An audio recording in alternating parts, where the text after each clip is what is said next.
Il y a des moments où la vie fait mal, où les prières semblent sans réponse, où la foi est mise à l'épreuve. Si tu traverses une saison difficile, ce message est pour toi. Aujourd'hui, nous allons voir comment garder la foi quand la vie fait mal. Reste jusqu'à la fin, car cette parole peut fortifier ton cœur. Votre émission d'enseignement et de maturité spirituelle.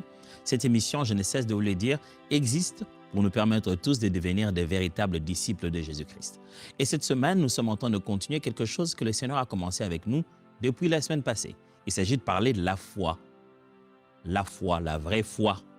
Pas seulement la foi d'être chrétien, de croire en Christ, de devenir enfant de Dieu, mais aussi celle de faire confiance en Dieu et encore plus, celle de démontrer la puissance de Dieu, de démontrer la réalisation physique des choses invisibles auxquelles on croit. Et on a appris tellement de choses. Aujourd'hui, la question c'est de se dire comment Dieu fait-il grandir la foi en utilisant un ingrédient spécial qu'on appelle les épreuves. Comment Dieu, à travers les épreuves par lesquelles il nous fait passer, trouve-t-il l'occasion de grandir notre foi ou de booster notre confiance en lui ou notre capacité à manifester son plan au travers de nous? Alors, let's teach. Grandissons ensemble. Vous devez savoir que les épreuves sont une partie inévitable de la foi chrétienne. Mais elles ne sont pas sans but. Quand Dieu nous fait passer par les épreuves, il a quelque chose dans la tête. Nous tous, nous passons par des épreuves. Quel que soit ton degré de détermination et de positivisme que tu peux avoir, les épreuves font partie d'un processus divin. C'est Dieu qui a prévu les épreuves. Les épreuves ne viennent pas du diable. C'est vrai que dans la Bible, c'est le même mot en grec par lequel on traduit tentation et épreuve. La différence n'est que dans le contexte. Mais quand Dieu nous éprouve, c'est pour nous rendre meilleurs.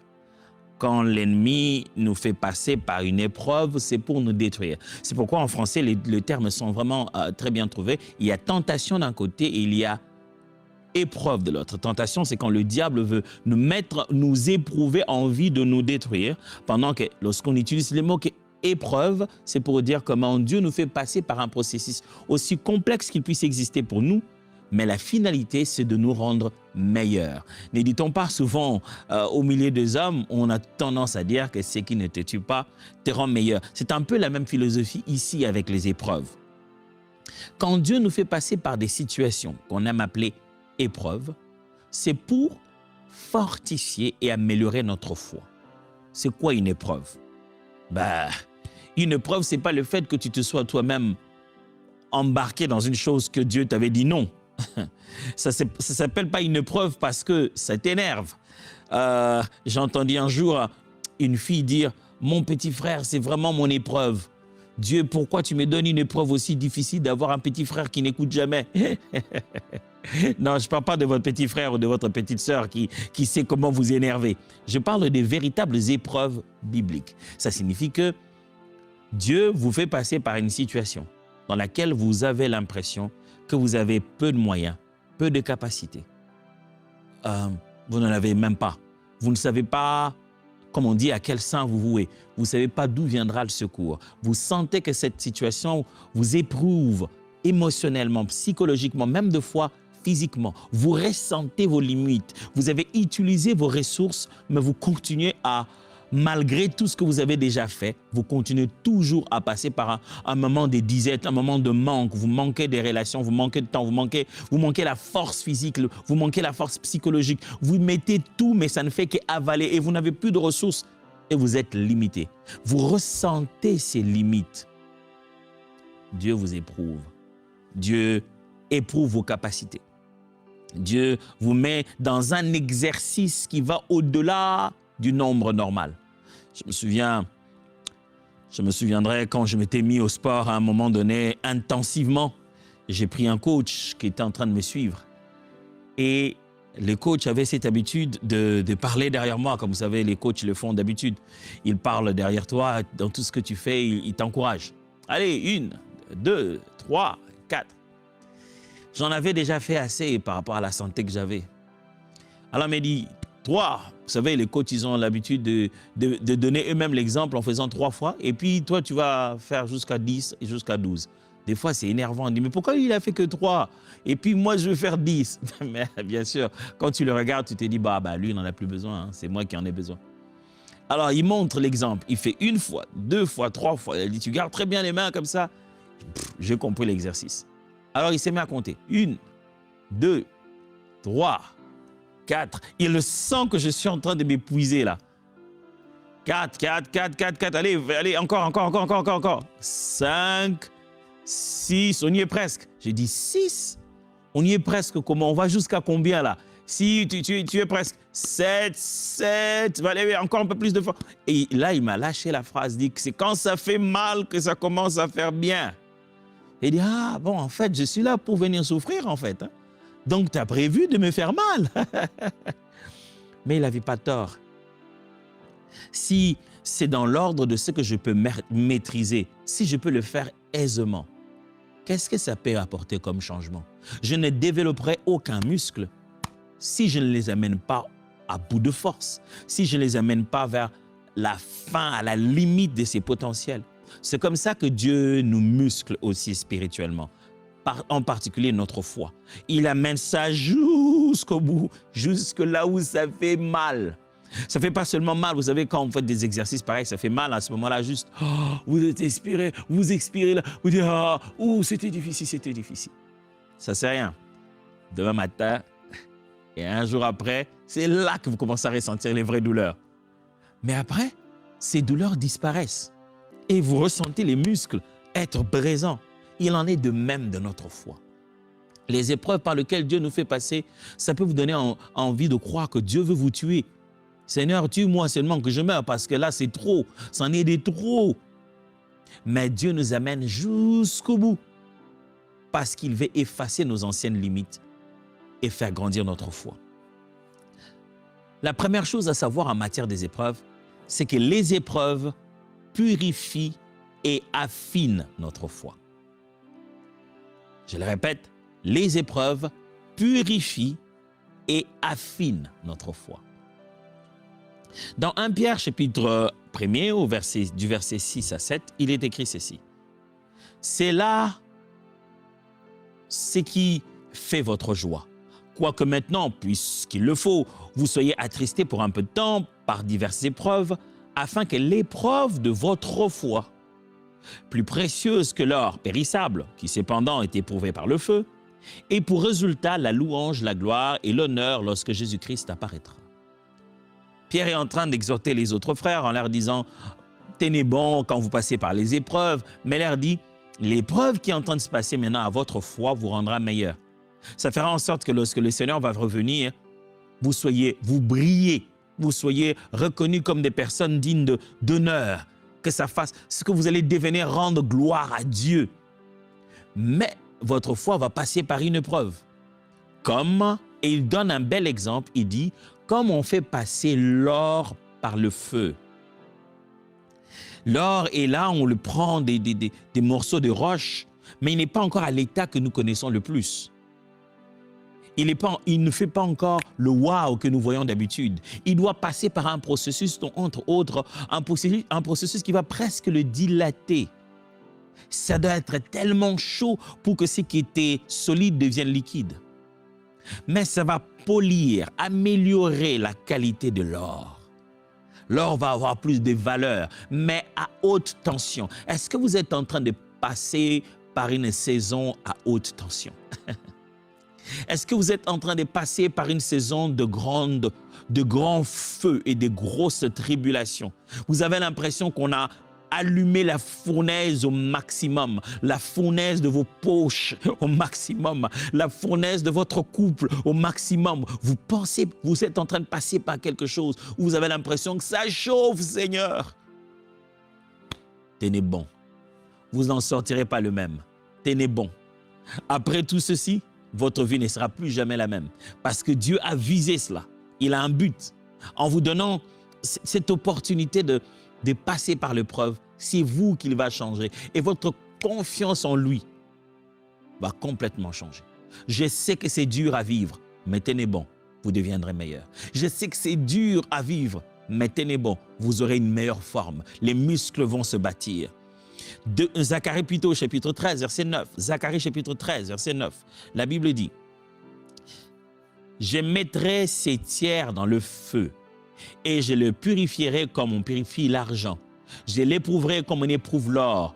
Il invoquera mon nom, et je l'exaucerai. Je dirai, c'est mon peuple, et il dira, l'Éternel est mon Dieu. » Dieu donne même image ici. Il parle du peuple d'Israël, de ce qu'il va faire de lui. Il dit, il prendra un tiers de la population et il les mettra dans le feu. Et il éprouvera comme on éprouve l'or. Il n'est pas dit qu'il va les brûler. Il a dit qu'il va leur faire passer par l'épreuve. Et qu'est-ce que cette épreuve va faire? La Bible dit, il dirait, il invoquera mon nom et je l'exaucerai. Je dirai, c'est mon peuple, et il dira, l'Éternel est mon Dieu. C'est-à-dire qu'il va leur faire passer par une telle épreuve qui va tourner leur regard vers Dieu. Vous savez, l'épreuve nous fait prier comme jamais. L'épreuve. On raconte l'histoire d'une sœur qui, voilà, elle marchait dans la rue et tout. Quand elle marchait, elle avait toujours ses allures, voilà, les pas des dames très bien soignés et tout. Et quand elle passait, tout le monde connaissait bien sa façon de marcher. Un jour, des jeunes qui ont voulu un peu perturber son calme et son assurance, ont inventé un truc. On savait qu'elle avait une peur bleue des chiens. Alors on s'est dit, aujourd'hui, on va briser les beaux rythmes qu'elle a quand elle marche. Ce jour-là, elle marchait. Quand elle marche, tout le monde dans le quartier le regarde. Waouh, quelle allure, des mannequins. Ces jeunes-là sont allés chercher un chien, quelque part dans la parcelle. Ils l'ont pris, ils l'ont bien tenu. Et pendant qu'elle marchait tout bonnement, les chiens commençaient à aboyer. Wouh, wouh, wouh, juste derrière elle. Wouh, wouh. Ah, elle avait une telle peur des chiens qu'elle ne s'est même plus souciée des talons, des escarpins qu'elle portait, ni de son rythme bien soigné. Elle a pris une telle vitesse qu'on a découvert qu'elle avait des capacités à courir à 100 mètres. Elle a pris une telle vitesse qu'elle ne s'est même pas souciée de comment elle s'est habillée. Et ces jours-là, on a découvert qu'elle avait les habiletés de monter sur un mur à une si grande vitesse. On a lâché les chiens derrière elle. Elle a couru, elle est montée sur un mur, elle est sautée de l'autre côté, boum, ouf. Elle était là. Elle avait... ouais, ouf. Mais tout le monde l'a acclamée ce jour-là. Contrairement aux autres fois, quand elle passe, on la regarde sans jamais rien dire. Ces jours-là, tout le monde était étonné de ses habiletés athlétiques et de la vitesse avec laquelle elle est montée sur ce mur et comment elle est allée par-dessus le mur et descend de l'autre côté. On l'a acclamée. On a dit « Waouh!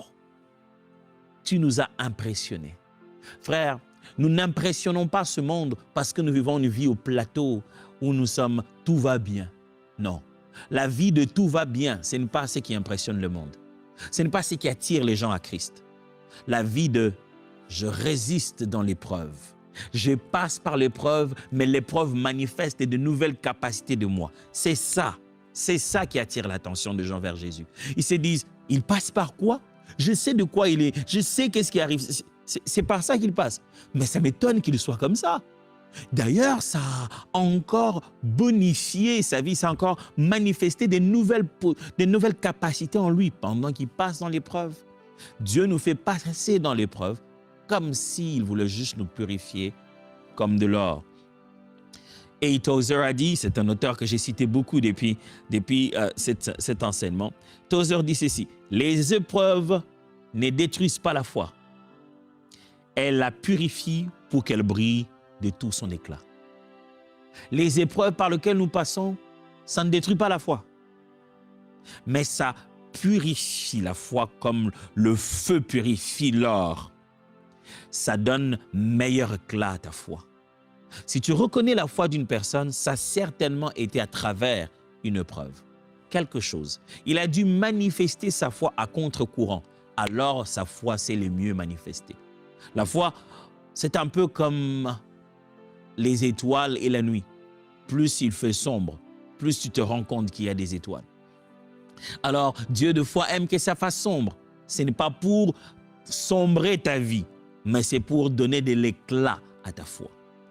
Les épreuves participent activement à bâtir notre foi. Alors ne te fatigue pas, tu n'en es pas mort. La Bible dit ceci, même un chien vivant vaut plus qu'un lion mort. Tant que tu as la vie, c'est qu'il y a un plan de Dieu et tu vas sortir de ça.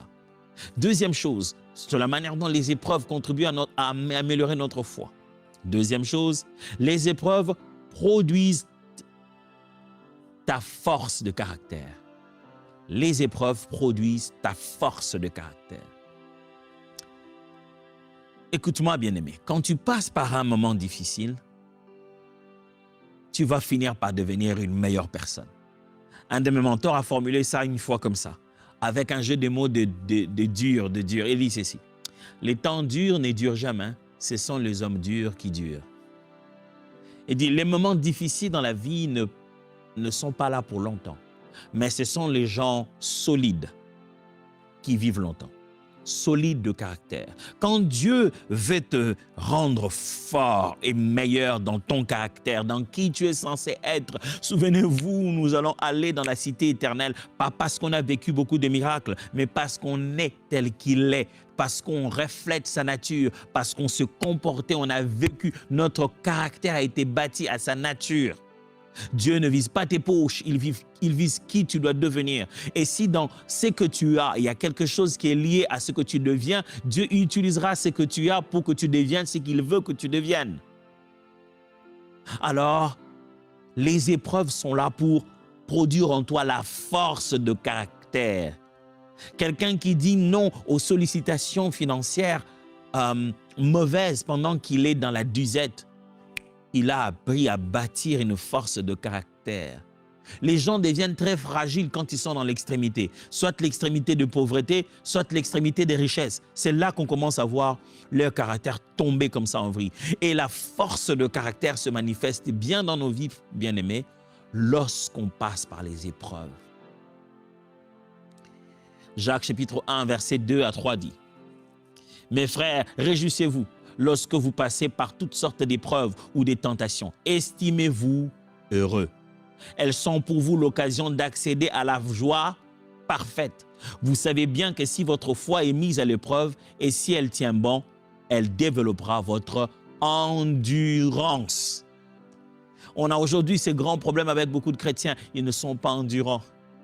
Il n'y a pas de l'endurance. À peine 2-3 choses, il se met déjà à pleurer. Il va chercher les prophètes, il va chercher un homme de Dieu, il va chercher des charlatans à la quête de qui fait les miracles les plus spectaculaires parce qu'il ne veut pas passer par les épreuves. Ça fait mal. Mon frère, ça fait mal, mais ça te rend fort. Ça bâtit la nature de Christ en toi. Jésus venu dans la chair, le Fils de Dieu, ça n'a pas pourtant empêché qu'il ait des ennemis, des gens qui ne le comprennent pas, qui concoctent le mal contre lui. Pourquoi voudrais-tu être acclamé de tous? Ça va te rendre fort. Romains chapitre 5, versets 3 à 4. Mais il y a plus. Dès maintenant, nous pouvons être remplis de joie au milieu des épreuves et des souffrances. Oui, malgré nos difficultés et nos détresses, nous triomphons. Car nous savons qu'elles contribuent à notre bien. L'épreuve nous apprend à être patients, à porter nos fardeaux sans rechigner. La patience nous affermit et développe notre force de caractère. Vous avez entendu ça? La patience nous affermit et développe notre force de caractère. Elle nous aide à faire toujours davantage confiance à Dieu. Lorsque nous avons traversé victorieusement l'épreuve, notre foi et notre espérance acquièrent force et constance. Force et constance, c'est ce que Dieu vise avec ta foi à travers l'épreuve. Il ne veut pas te tuer, il ne veut pas te faire pleurer, tu pleureras. Il ne veut pas te faire mal, tu auras mal. Il ne veut pas te faire souffrir, ça fera mal. Mais ce n'est pas le mal son but. Son but, c'est ce qui vient après. Avez-vous déjà subi un pansement? Moi, je me rappelle une fois, j'ai encore les cicatrices jusqu'à aujourd'hui, très jeune, très fougueux là, je voulais J'ai commencé à faire des acrobaties en plein milieu de la rue. Nous, on mettait un pneu, je ne sais pas si vous savez ça, on mettait un pneu, on mettait des cales à l'intérieur et on bondissait dessus pour avoir de l'élan et faire des acrobaties. Un jour, je suis allé le faire pendant que notre maman n'était pas, ma mère ne le savait pas, elle n'aimait pas ça. On l'a fait dans une nouvelle parcelle, la maison n'était pas encore finie, elle était encore en construction. Alors, il y avait des débris. Ce jour-là, j'ai fait très bien ce que je devais faire. Et en redescendant au niveau de mon talon, il y avait des débris de verre qui sont entrés dedans. Boum, tout plein dedans. Oh, j'ai saigné comme pas possible. Et ceux qui savent un peu de quoi je parle, ils savent très bien que dans ces moments où on va faire ces acrobaties, les amis ont toujours un principe, c'est que quand il y a un problème, tout le monde fuit. Dès qu'il y a un malheur, il y a quelqu'un qui a mal fait son tour et qui est tombé sur la nuque ou quoi, ou que quelqu'un s'est blessé, première réaction, tout le monde s'en va. En fin de compte, voilà, je suis blessé, on me ramène à la maison, on me met des points de suture et il fallait couvrir ça. Il n'y avait pas un moment plus difficile dans la blessure que les pansements. Aïe, aïe, aïe, aïe. Parce qu'après, on allait chez l'infirmière, elle ouvrait la plaie, elle ouvrait les bandeaux et tout. Elle prenait de l'alcool, elle prenait tous ces trucs, elle mettait... Oh, je sentais que ça allait dans mon cœur, ça faisait mal. Mais elle me faisait du bien. Ce qu'elle faisait, c'est ça qui m'a changé. C'est ça qui m'a permis d'avoir finalement mon corps et ma peau séchés. Dieu est en train de penser quelque chose en toi qui n'est pas fini. Pour sécher ça, ça va faire un peu mal. Oui, ça fait un peu mal, mais il doit continuer à le faire. Il ne veut pas te tuer, il veut te rendre bien. John Wesley a dit ceci, c'est par l'endurance que nous finissons la course. C'est par l'endurance. Si la foi produit en toi de l'endurance, sache-le très bien. Cette endurance, Dieu en a besoin en toi pour que tu finisses bien. Aujourd'hui, on voit beaucoup de gens qui ont bien commencé, mais qui ont mal fini. Pourquoi? Parce que pendant les épreuves, ils n'ont jamais accepté que c'était des épreuves. Soit c'est le diable, soit que c'est un problème. Il n'a jamais accepté que Dieu a initié cette situation dans le but de travailler un caractère en lui et de le rendre plus endurant. Troisièmement, les épreuves renforcent ta confiance en Dieu. Les épreuves renforcent ta confiance en Dieu. Psaume 37, 4 à 5 dit, « Fais de l'Éternel tes délices et te donnera ce que ton cœur désire. Recommande ton sort à l'Éternel, mets en lui ta confiance et il agira. » 2 Corinthiens chapitre 1, versets 8 à 9. La Bible dit, « Nous ne voulons pas en effet vous laisser ignorer, frères, au sujet de la tribulation qui nous est survenue en Asie, que nous avons été exclusivement accablés, au-delà de nos forces, de telle sorte que nous désespérions même de conserver la vie. Et nous regardions comme certains notre arrêt de mort, afin de ne pas placer notre confiance en nous-mêmes, mais de la placer en Dieu qui ressuscite les morts. » Paul dit, pendant notre temps de la mission en Asie, on est passé par des moments si difficiles qu'on s'était déjà dit, ok, on va mourir. Comme ça, on ne fait pas confiance à l'homme, on dit, on meurt dans tous les cas, c'est l'Éternel qui prendra notre vie. C'est lui qui ressuscite les morts. S'il veut qu'on meure, on meurt. Vous est-il déjà arrivé de passer par un moment, une épreuve où vous commencez à penser réellement à votre mort certaine? Vous dire, bah, je vais mourir, je vais aller en prison, je dirais que ma vie... Avez-vous déjà visualisé la fin de votre vie de façon brusque?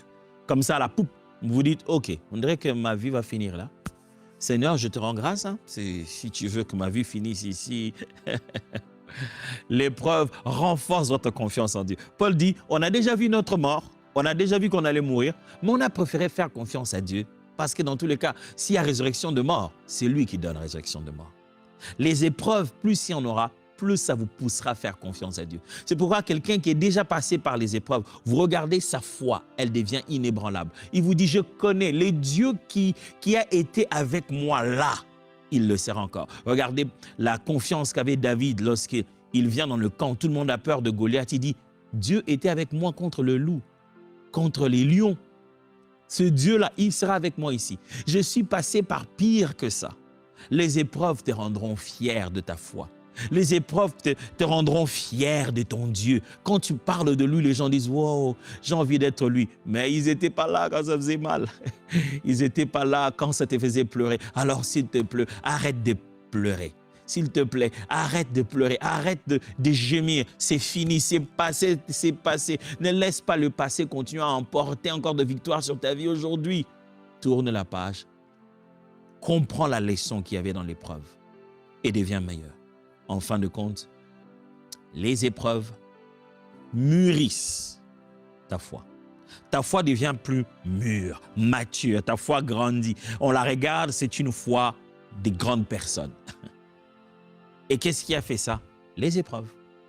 Quand vous rencontrez quelqu'un avec une foi mûre, stable, qui est basée sur les Saintes Écritures et l'expérience de ces Saintes Écritures, qui connaît à la fois la parole et la puissance de Dieu, qui connaît à la fois les vérités des Écritures et son vécu, qui est capable maintenant de manger la nourriture solide. Quand vous rencontrez quelqu'un avec une foi aussi stable et mature, les épreuves l'ont fait. Pas la formation théologique, pas juste des bonnes études bibliques. Non, il a compris, il l'a vécu, il l'a ressenti, il est passé par là. Il est devenu un témoin. Il sait de quoi il parle. Jacques 1, 4, la Bible dit « Mes frères, réjouissez-vous lorsque vous passez par toutes sortes d'épreuves ou de tentations. Estimez-vous heureux. Elles sont pour vous l'occasion d'accéder à la joie parfaite. » Vous savez bien que si votre foi est mise à l'épreuve et si elle tient bon, elle développera votre endurance.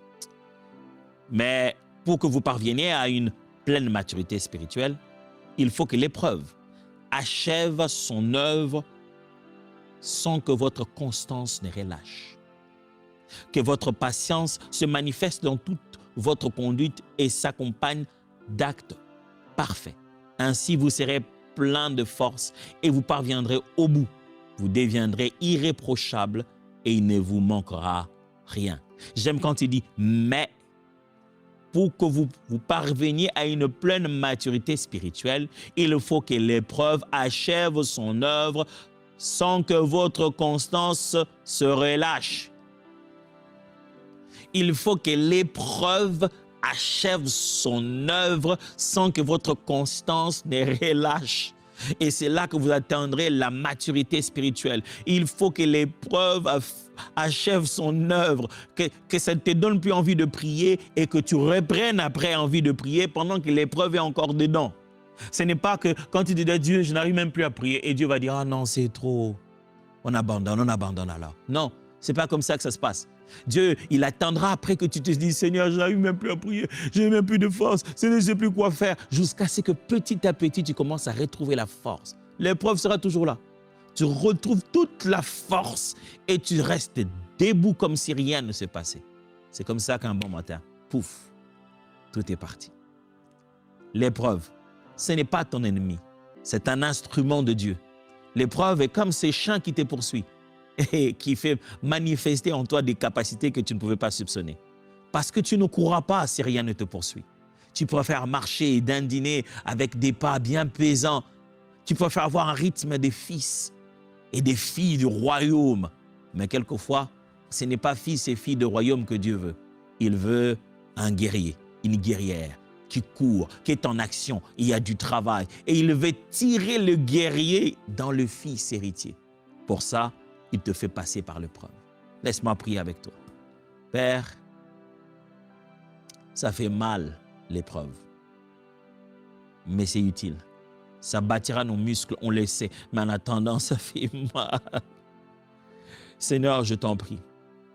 Toi, le Dieu qui donne la manne même quand nous sommes encore dans le désert. Souviens-toi de fortifier notre foi dans le processus de l'épreuve. Au nom de Jésus, Amen. Dieu vous bénisse et à demain. Peut-être que tu souffres en ce moment. Peut-être que tu es fatigué, découragé. Mais souviens-toi de ceci. Dieu n'a pas fini avec toi. Tiens ferme. Garde la foi. Ce que Dieu prépare après cette épreuve sera plus grand que ce que tu traverses. Index revers pointant vers la droite blanc invite à la réaction. Si ce message t'a parlé, écris Amen dans les commentaires.